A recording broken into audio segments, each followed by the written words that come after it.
El tema que trataremos es enseñando religiosamente.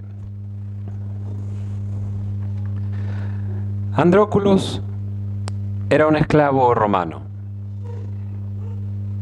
Y este esclavo tenía una particularidad desde el punto de vista psicológico, intelectual, moral.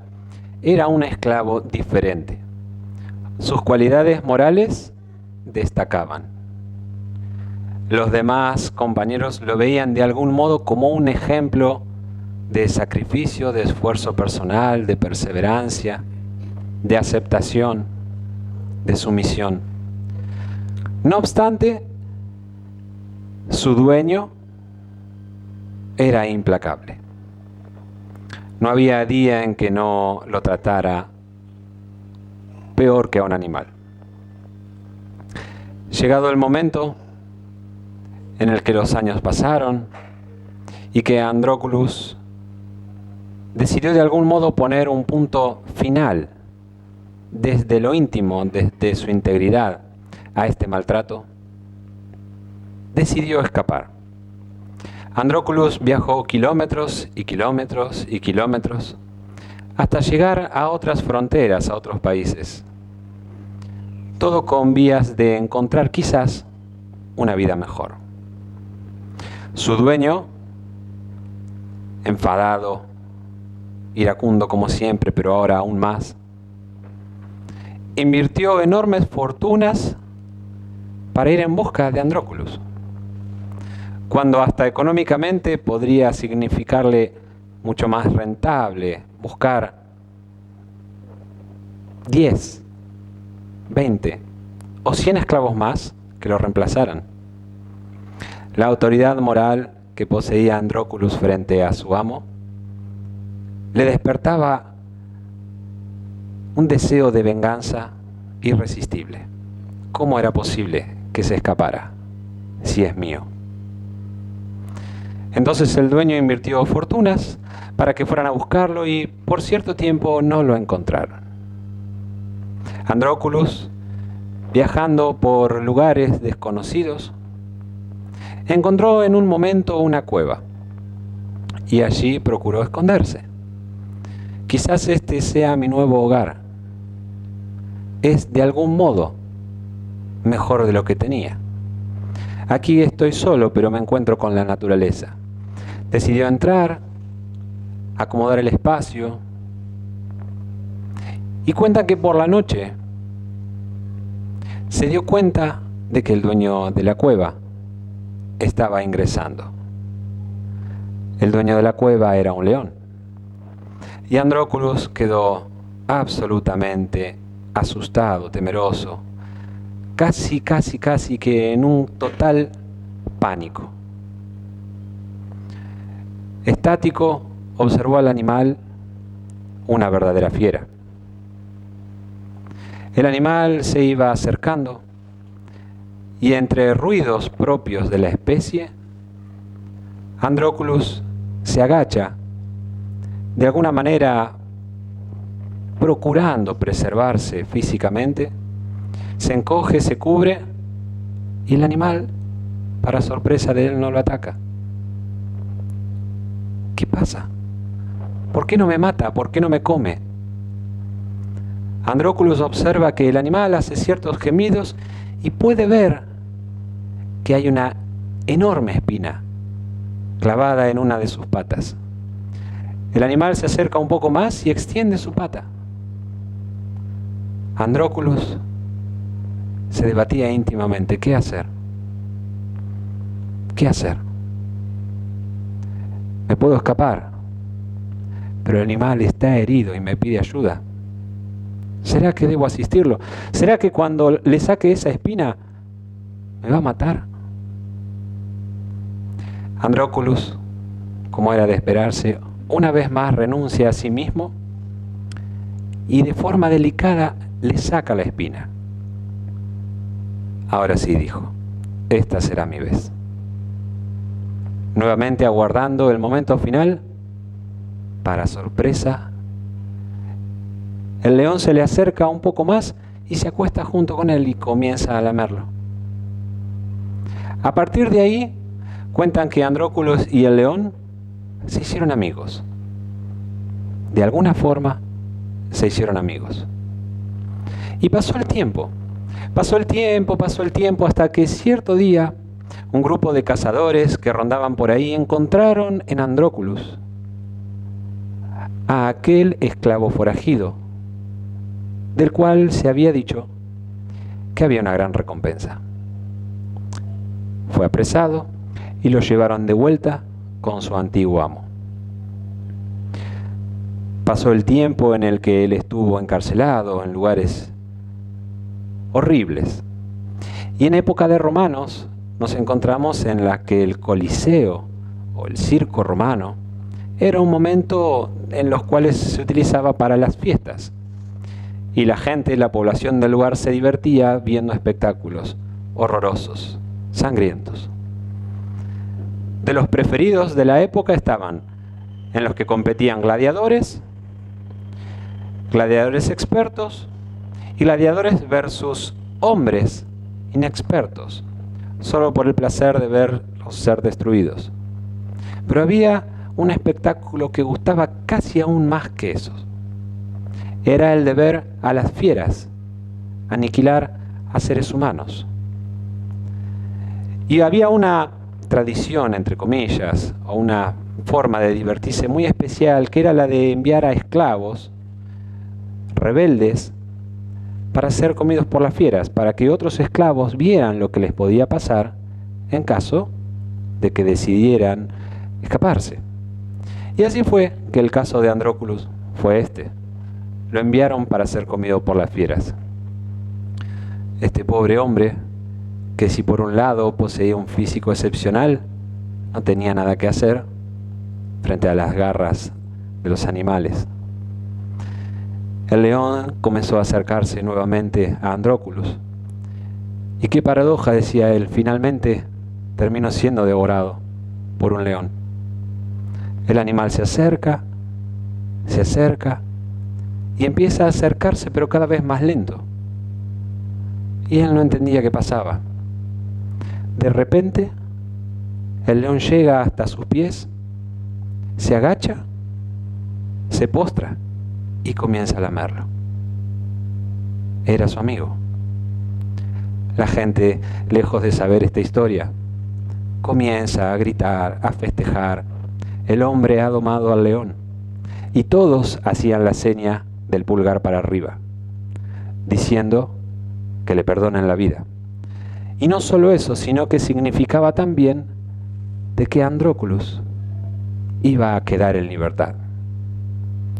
El emperador de aquel entonces, observando la escena, no podía hacer menos que lo que pedía la multitud. Le perdonó la vida a él y al león, y los dejó para que fueran libres. ¿Quién le enseñó a Andróculus ser como era? Andróculus no fue a la escuela. No tenía quizás religión. Era analfabeto. ¿De dónde sacó esos valores morales que atesoró y puso en práctica durante toda su vida?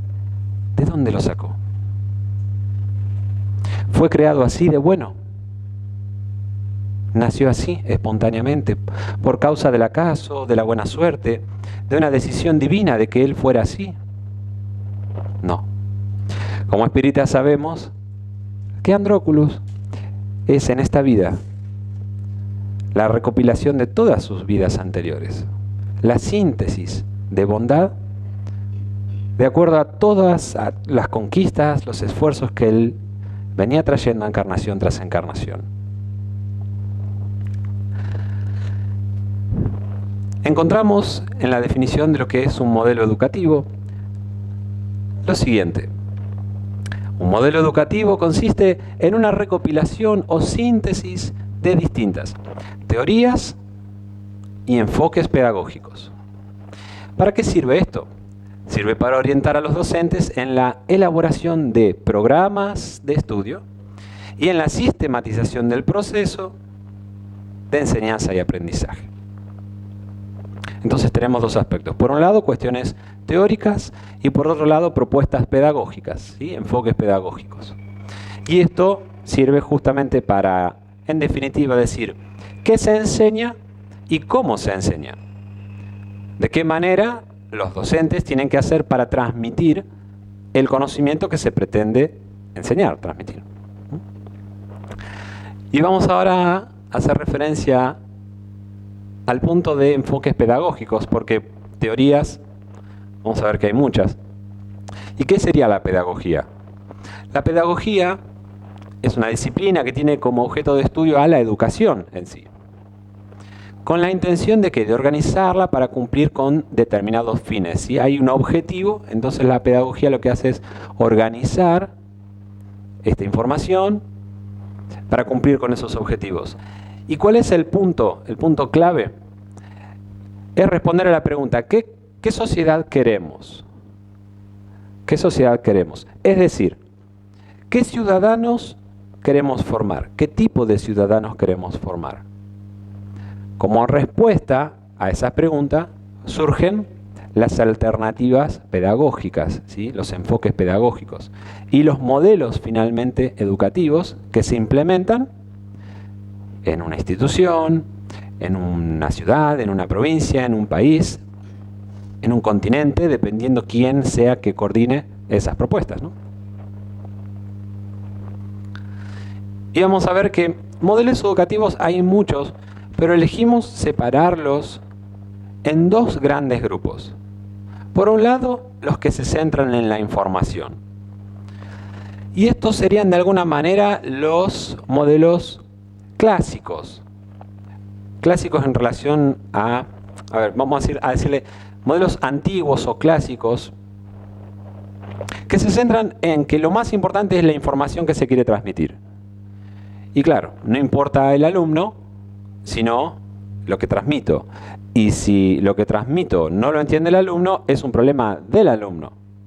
No de quién lo transmite, ni mucho menos de lo que se está transmitiendo, ¿sí? No se juzga la información, sino que se tiene que aprender, se tiene que memorizar, no es necesario realizar procesos de razonamiento complejo. Ok, ese es el basado en la información. Pero nosotros nos vamos a interesar mucho más, por supuesto, por los que están centrados en el alumno, que es el otro grande grupo. Y en este grande grupo vamos, entre otras características, a encontrar estos tres aspectos que se proponen concentrar la atención en enseñarle cómo tiene que hacer para aprender. De hecho, no todos aprenden de la misma manera. Por eso es centrado en el alumno. Hay que buscar la forma en que cada uno aprende, de alguna manera generar patrones de aprendizaje y tratar de ir por ese lado, descubrir cuáles son las habilidades personales o ayudar a que los propios alumnos descubran cuáles son sus habilidades personales. Sucede que en algunas oportunidades se preguntan a los chicos, ¿y a vos qué te gusta hacer? Hay chicos que lo tienen muy claro, pero hay otros que no.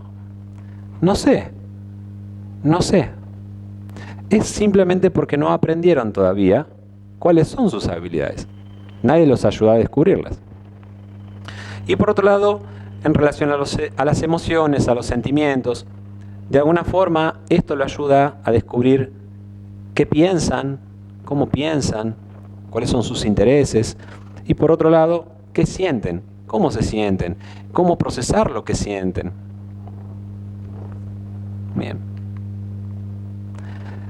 Y tenemos ahí varias definiciones sobre la religión que no vamos a profundizar, pero las trajimos a modo descriptivo, nada más que eso. Nos vamos a centrar en el punto de que, como religión, entendemos a las propuestas doctrinarias, teóricas, prácticas, que nos ayudan a vincularnos con Dios, a religarnos con Dios, con el Padre, con el Creador. Por eso nos gustó, de alguna manera, esta segunda que dice virtud que mueve a dar a Dios el culto debido. Y esta última, obligación de conciencia, cumplimiento de un deber. Sobre el final En unos minutos vamos a profundizar sobre este punto. Ténganlo en cuenta y van a encontrar ustedes mismos la relación. El 8 de abril de 1966, la revista Time hace esta pregunta en la tapa. ¿Está muerto Dios? Entendiendo de alguna manera que las propuestas religiosas de aquel entonces demostraban que entraríamos en una especie de periodo de decadencia del ser humano en relación al vínculo con Dios. Por eso esta pregunta tan incisiva, mediática, provocadora. Y la verdad es que la respuesta a esta pregunta es no está muerto. Y de hecho está más vivo que nunca, si me permiten el término. Y las estadísticas inclusive así lo expresan. Para la población mundial, más del 80% de ella es creyente religiosa. Creen en algo. No necesariamente se dicen de una determinada religión, pero sí dicen creer en algo. Y específicamente en Argentina, hace algunos años se hizo una encuesta a través del CONICET, que entre otras cosas, una encuesta vinculada específicamente al aspecto religioso de los argentinos. Una de las preguntas es, ¿cree en Dios? Y los resultados fueron estos. 9 de cada 10 entrevistados dice creer en Dios. 9 de cada 10. Y es muchísimo. Es muchísimo. Entonces, el 90% de los argentinos son religiosos. Porque si dicen creer en Dios, de alguna manera están vinculados, se sienten vinculados a algo superior.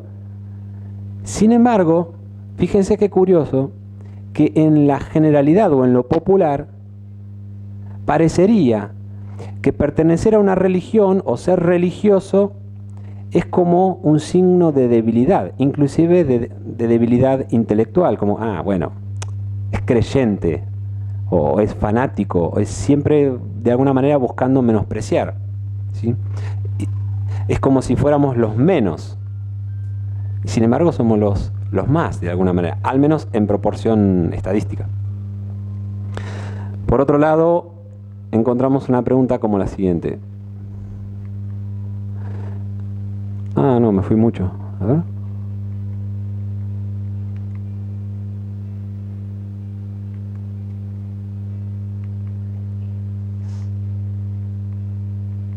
No aparece ahí, ¿no? Pues estaba muy interesante la... No importa. Habían unos gráficos de torta muy interesantes. Entre ellos decía, ¿qué es, de qué manera usted se vincula a Dios? ¿En qué momentos? Esa era la palabra clave, momento. ¿En qué momento usted se vincula a Dios? El 45% de las personas dice vincularse a Dios en momentos de sufrimiento. Fíjense, en momentos de sufrimiento. Después, la segunda gran mayoría corresponde a circunstancias X, como por ejemplo en las festividades, o quizás para hacer un análisis introspectivo, válido, era el 10% si no me equivoco, y el 4% se vinculaba a Dios a la hora de asistir a un necesitado. El 4%. 45% en momentos de sufrimiento, 14% en momentos de necesidades especiales, que quizás no estaban catalogadas como un sufrimiento explícito. 14% en este sentido.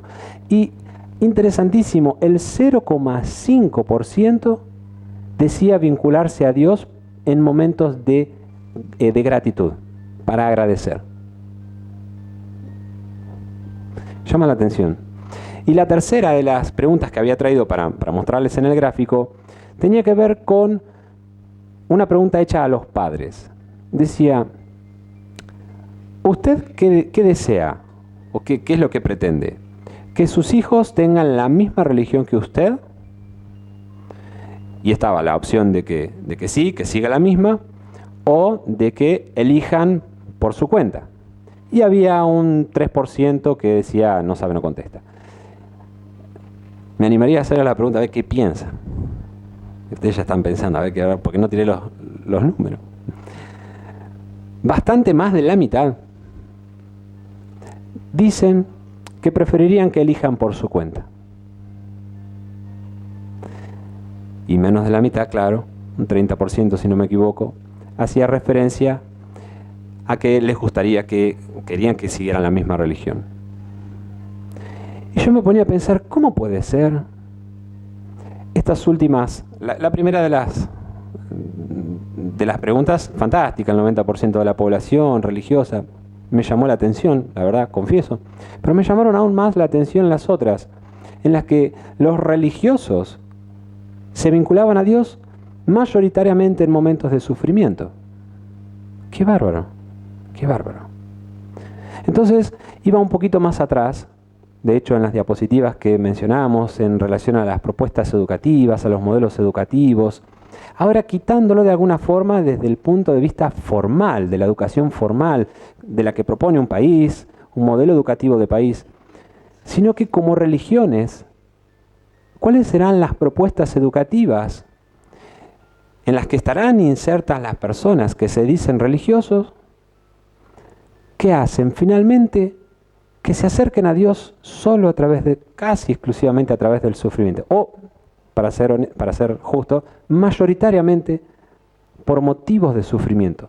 Y apenas un 0,5% por gratitud.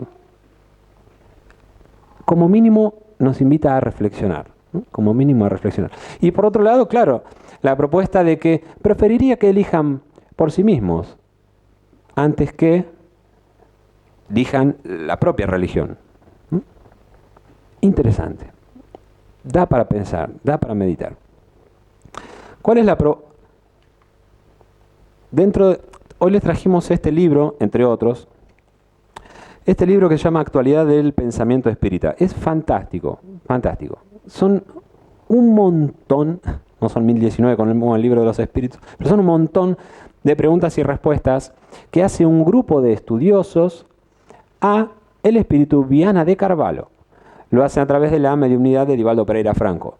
Y hay múltiples, es muy variada el encare que se le hace a las temáticas del libro, desde informática hasta cuestiones vinculadas a genética, educación, leyes, filosofía. Es fantástico. Y en uno de los puntos trata justamente sobre educación. Y está esta pregunta que se le hace al espíritu. ¿Debemos tener un curso específico de educación religiosa en las escuelas? ¿Debemos o no debemos? Bueno, miren lo que responden.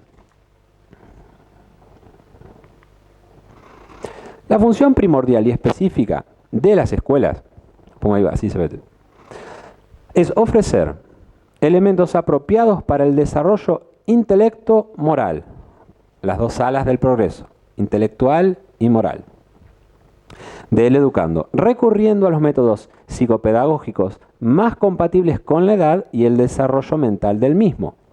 Es decir, Viana de Carvalho está diciendo, sigan las propuestas que están centradas en el alumno, sigan la propuesta pestalozziana, si se quiere, sigan la propuesta de Jesús, si se quiere, la que está centrada en el individuo, más allá de la información, concéntrense en lo que necesita el individuo. Esencialmente laica, y hacemos hincapié en esto porque responde directamente a la pregunta, esencialmente laica, la escuela debe primar por la entereza moral de sus maestros, que se constituyen en modelos vivos para los alumnos. No está diciendo que los profesores, que los docentes no sean religiosos o que no enseñen con religiosidad, que ahora vamos a ver cuál es la definición que proponemos a ese término, enseñando con religiosidad, ¿sí? Sino que habla de la entereza moral que deben tener los maestros.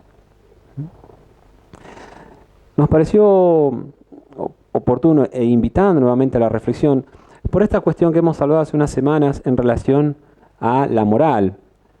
En la Sociedad Espírita en La Plata hacíamos referencia a una revolución moral y uno de los puntos que tocábamos era, es tan relativo a veces como la sociedad pretende poner el término moral y corresponde tanto a la intimidad de la persona que sí, por un lado es así. Sin embargo, deben ser ejemplos vivos. De hecho, son ejemplos vivos los maestros, pero deben tener entereza moral. Esta es al menos la propuesta espírita, en este caso a través de las palabras de Viana de Carvalho. ¿O estoy mal con el...? Ah, bueno, era esa la referencia del libro. Espera, que Claudio me dijo que tenía que apretar para este lado. Ahí va. Entonces, ¿qué es lo que nos dice Kardec en forma explícita en obras póstumas? Nos dice que es por la educación más que por la instrucción cómo se transforma la humanidad. Nuevamente volviendo a estas propuestas novedosas o más contemporáneas acerca de los modelos educativos. ¿Y la educación qué sería? Es el conjunto de hábitos adquiridos. Entonces, ¿qué debemos procurar? Formar hábitos. ¿Hábitos de qué clase? Hábitos saludables, hábitos morales. En síntesis, ¿qué sería enseñar religiosamente? ¿Sería enseñar una religión específica? Es enseñar profundamente vinculados a nuestros principios. Y eso hace que en una escuela laica puedan haber docentes profundamente religiosos que enseñen cosas que no tienen que ver con la religión, pero por ser profundamente religiosos, lo enseñan de una forma tal en la que se centran en el alumno, entendiendo en él a un hermano en Dios. Y por otro lado pusimos, procurando ser, con nuestros actos, ejemplos vivos de aquello que pensamos, decimos y que nos une a Dios.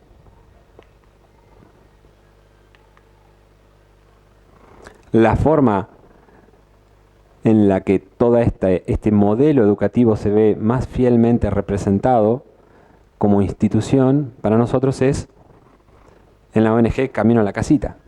Si bien podríamos decir que la propuesta espírita y el modelo espírita educativo es transversal a todas las instituciones, incluyendo a esta, en el caso de la ONG Camino a la Casita, tiene una característica especial en la que hay niños, y referenciando a la cuestión de escolaridad, nos resulta mucho más familiar verlo de esa manera. Pero el mismo concepto, la misma metodología se aplica aquí a unas baldosas de distancia nuestra, en ese saloncito. Quería compartirles finalmente una pequeña historia que dice que había en cierta ocasión un evento muy especial en el que participaban los líderes de múltiples empresas. Y había uno en particular que era el as del marketing. Era reconocido en esos términos, el genio del marketing. Entonces se le acerca a un reportero y le pregunta cómo es que llegó a eso, cómo fue, si estudió, si se especializó, a qué universidad fue. Entonces este hombre le cuenta que en realidad no fue a ninguna academia y que de hecho hace unos 10 años atrás era mendigo. ¿Pero cómo? Claro, no entendía. Entonces cuenta la historia y les dice: yo hace 10 años era un mendigo infeliz y vivía en los suburbios, triste, desahuciado, no tenía a nadie. Y siempre tenía un cartel en el cual ponía: soy un mendigo infeliz. Nadie me ama, no tengo amigos, no tengo techo, no tengo trabajo. Ayúdeme, por favor. Así pasé el tiempo, infeliz, sin nada que hacer y a veces con ideas autodestructivas. Debo confesarlo. Sin embargo, en una ocasión el viento me trajo una página de periódico donde encontré unas frases que me llamaban la atención. Al parecer habían propuestas que decían que una idea puede transformar la vida de un individuo. Si uno cree en una idea y se aferra a ella, la vida de ese individuo, siempre que esa idea sea para el bien, puede transformarse de forma positiva. Y a continuación decía, y si esa idea es de mal, también la vida del individuo se transforma de forma negativa. Y yo me quedé pensando. Y al otro día decidí cambiar mi cartel. Y le puse, yo soy un mendigo feliz. No tengo techo, no tengo casa. Ustedes tienen casa. Pero yo miro hacia arriba y mi techo son las estrellas. Y busco paredes y no las encuentro, porque mi casa termina en el horizonte. Soy un mendigo feliz. Si puede hacerme el favor de donar lo que fuera y ayudarme a seguir siendo feliz, se lo agradeceré. La gente que pasa por aquí me mira y sonríe. Ayúdeme, por favor. Claro, la gente se paraba, leía su cartel, sonreía. Y seguían. Y otros te daban monedas y las sumas eran cada vez más generosas. Llegó un momento en que tenía quizás más que lo necesario. Un hombre se paró en cierta ocasión y se quedó un rato observando el cartel y dijo, es un caso fascinante. Es un caso fascinante. Usted está haciendo marketing. ¿Qué es eso? ¿Quién escribió esa frase? La escribí yo. ¿Y no le gustaría tener un trabajo? Yo tengo una empresa y estoy buscando personas. Estoy cansado de las formas habituales, clásicas, y quiero ideas nuevas. ¿Y cuánto me va a pagar? Fue lo que le pregunté. Tanto. Y la suma era muy generosa. Y le digo más, si usted trabaja en proporción como veo que trabajó ahora, para lo poco que tiene, quién sabe, quizás pueda ser copropietario de la empresa. Claro, en su momento no le creí, decidí aceptar, pero no le creí. Y hoy soy vicepresidente de esta empresa. ¿Qué me dice? Y el reportero se sonríe, pero se sonríe de forma burlesca y le dice, ¿usted piensa que yo voy a creer en lo que usted me dice? ¿En serio que una frase cambió su vida? No, una frase no cambió mi vida. El hecho de que yo creyera profundamente en esa frase fue lo que me ayudó a cambiar mi vida. Creer profundamente en esa frase. Nosotros hoy les trajimos 2 frases en las que invitamos a creer profundamente para transformar la vida. Seguro las conocen, de hecho, las conocen. Si todavía por alguna razón no sienten lo suficientemente transformada la vida, quizás hace falta creer un poquito más, aferrarse un poco más a estas frases. Volví a nacer. Volví a nacer.